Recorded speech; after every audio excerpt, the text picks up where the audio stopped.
Halo guys, Assalamualaikum warahmatullahi wabarakatuh. Kali ini saya akan membahas masalah kiprok, yaitu apa saja sih masalah di motor kita apabila kiprok di motor kita itu ada trouble atau ada masalah.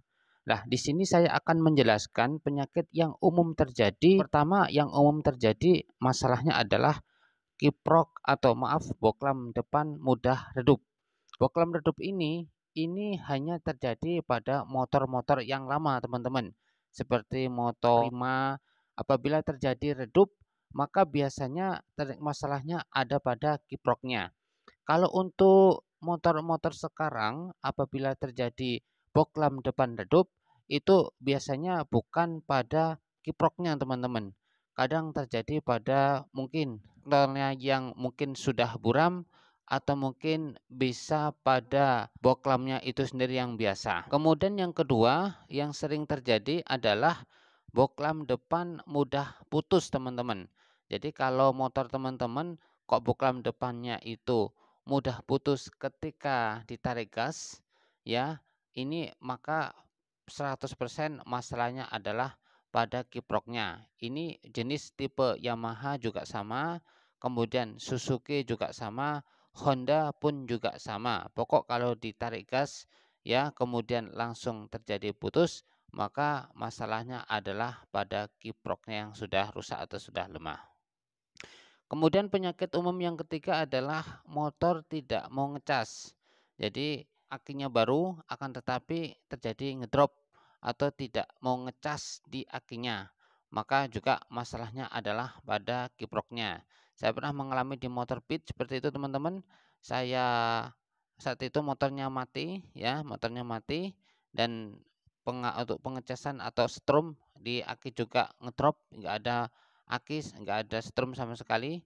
Kemudian saya ganti kiproknya baru langsung, habis itu bisa starter dan aki kemudian bisa terisi kembali. Kemudian di sini saya akan menjelaskan penyakit yang jarang terjadi pada kiprok. Maksudnya eh, jarang terjadi pada motor kita penyakit itu, akan tetapi ternyata masalahnya itu adalah kiproknya.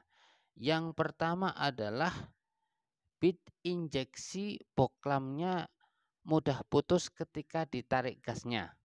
Ini jarang terjadi, teman-teman ya.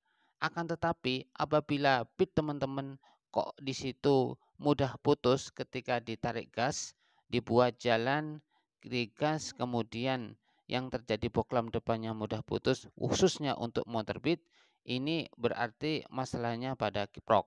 Akan tetapi masalah ini itu jarang terjadi pada motor bit tersebut. Kemudian selanjutnya adalah untuk tipe motor Yamaha saat itu adalah motor Vega ZR.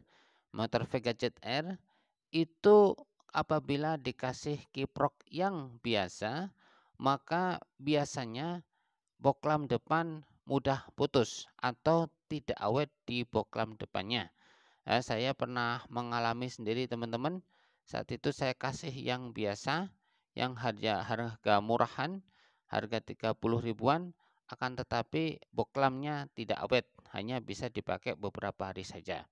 Sehingga saat itu langsung saya belikan dengan kiprok yang asli, ya, harganya sampai 110 saat itu, dan alhamdulillah untuk boklam depan langsung bagus dan tidak terjadi putus-putus di boklam depannya. Dan itu penyakit jarang terjadi, teman-teman.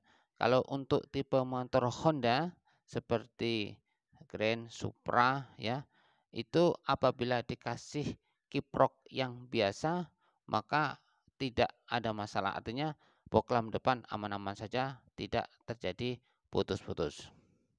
Kemudian penyakit yang selanjutnya yang jarang terjadi, tapi di sini masalah adalah kiprok, yaitu boklam depan mengikuti gas atau RPM motor kita, teman-teman. Jadi boklam motor kita ini khususnya untuk motor tipe 125 Super X 125. Biasanya kalau di situ mengikuti RPM maka bisa disimpulkan arahnya adalah pada kiproknya. Saya pernah mengganti sendiri, saya itu motor Super X 125 Untuk boklam depannya mengikuti RPM, yaitu apabila RPM-nya kecil, maka boklam depan juga kecil. Apabila digas, kemudian boklam depan pun juga terang. Nah, ternyata kemudian saya ganti kiproknya dan kemudian penyakitnya itu yaitu mengikuti RPM hilang ya. Jadi masalahnya adalah pada kiproknya yang sudah lemah. Selanjutnya adalah penyakit yang jarang terjadi pada kiprok, yaitu kiprok mudah terbakar atau kiprok terbakar. Nah, ini juga jarang terjadi ya teman-teman di motor-motor yang lain, ya motor Honda atau motor-motor Yamaha itu jarang terjadi apabila kiproknya terbakar.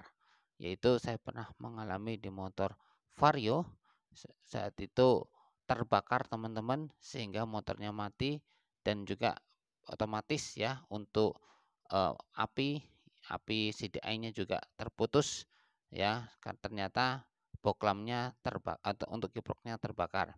Saya rekomendasikan apabila untuk pergantian motor apabila kiproknya terbakar seperti motor Vario yang karburator, saya rekomendasikan teman-teman bisa beli yang kiprok yang asli teman-teman, agar kiproknya atau motornya awet atau kiproknya awet seperti itu. Kemudian kiprok yang jarang terjadi, maaf untuk kiprok ya, kiprok yang terjadi di masalah di kiproknya adalah yaitu kiprok baru akan tetapi ketika dipasang kemudian panas. Nah, ini banyak sekali teman-teman yang bertanya di kolom komentar masalah kiprok. Kenapa saya habis mengganti kiprok yang baru, saat itu setelah saya pasang kiprok yang baru kok panas teman-teman. Saya juga pernah mengalami di motor Vario, yaitu Vario saat itu Vario yang karburator. Saat itu saya ganti kiproknya terjadi panas teman-teman. Akan tetapi walaupun panas, pengisian bagus ya, nggak ada masalah.